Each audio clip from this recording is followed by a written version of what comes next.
দেখো 3 এর 1 মাইনাস বোঝা না গেলে বলো না একটু সামনে দেখা যাচ্ছে। এই দেখো আমরা এখন প্রথমে আমাদের কাজ কি 3 এবং 4 এর কি করতে হবে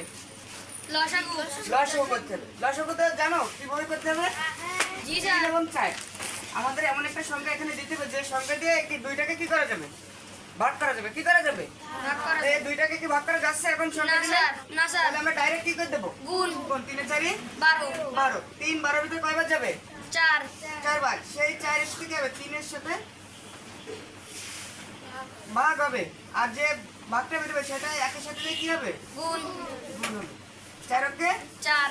4 এবার দেখো এখানে কোন চিহ্ন দেওয়া আছে বিয়োগ বিয়োগ সেটা বিয়োগ 4 12 এর ভিতরে কয়বার যাবে 3 হ্যাঁ 3 সেই 3 এর সহেল বলো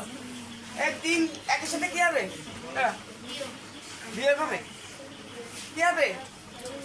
3 কি হবে এই উপরের সাথে কি হবে গুণ হবে 3 ওকে 3 3 তাহলে দাগ দিলাম 12 4 থেকে 3 চলে গেলে কত থাকে 1 উত্তর এটা